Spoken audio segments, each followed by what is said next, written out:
श्रीराम समर्थ. श्री गोंदवलेकर महाराज प्रवचने दिवस 109. संत विषयात देव पाहतात, आपण देवात विषय पाहतो. प्रत्येकजण भक्ती करीतच असतो, कारण व्यापक दृष्टीने पाहिले तर भक्ती म्हणजे आवड. परमार्थात भक्ती म्हणजे परमात्म्याची आवड असा अर्थ आहे. सर्वांना विषयाची आवड असते, तेव्हा सर्व लोक एक परीने विषयाची भक्तीच करीत असतात. विषयाची आवड ही देहबुद्धीला धरून देहबुद्धी वाढवणारी आणि स्वार्थी असते. ही कमी झाल्याशिवाय परमात्म्याची आवड म्हणजे भक्ती उपजणे शक्य नाही. याकरिता भक्ती मार्गातील पहिली पायरी म्हटली म्हणजे मोबदल्यारहित निष्काम निस्वार्थी परमात्मा स्मरण करणे, आणि शेवटची पायरी म्हणजे आपण स्वतःला विसरणे, देहबुद्धी विलगित होणे ही होय. देहरक्षण परमात्मा प्राप्तीकरिता करावे. केवळ विषय सेवनाकरिताच जगणे असेल तर यापेक्षा मेलेले काय वाईट. जयंत्यादी उत्सव आपण करतो ते भगवंताच्या ठिकाणी प्रेम उत्पन्न व्हावे म्हणून.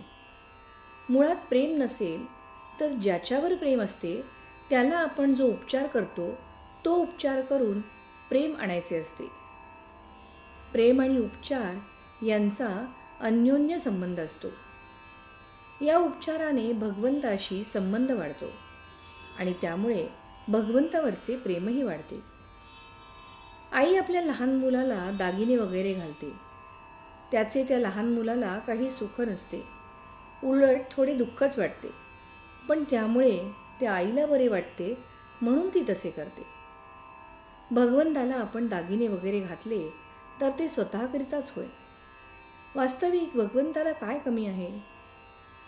संत विषयात देव पाहतात, पण आम्ही मात्र देवात सुद्धा विषय पाहतो. रामाची मूर्ती काय उत्तम घडवली आहे, देऊळ किती सुंदर बांधले आहे वगैरे आम्ही म्हणतो. आमची वृत्ती विषयाकार बनली आहे, म्हणून आम्हाला जिकडे तिकडे विषयच दिसतो. संतांची वृत्ती राममयच असते, त्यांना सर्वत्र रामच दिसतो. 13 कोटी जप केला म्हणजे रामदर्शन होते असे म्हणतात. याचा अर्थ 13 कोटी जप व्हायला रोज 10-12 तास या प्रमाणात जवळजवळ 12 वर्षे लागतात. इतका सतत ध्यास लागला म्हणजे ते रूपच तो होतो. नाम कधीच वाया जात नाही. केव्हा केव्हा एखाद्याला दर्शन होत नाही, तेव्हा त्याचे नाम दुसरीकडे खर्च झाले असे समजावे. मग ते विषयप्राप्तीकरिता असेल किंवा त्याचे पूर्वपाप घटत असेल. विषयाकरता नाम खर्च करू नये, नामाकरिता नाम घ्यावे. तात्पर्य, नाम आपले सर्वस्व वाटले पाहिजे. श्रीराम समर्थ.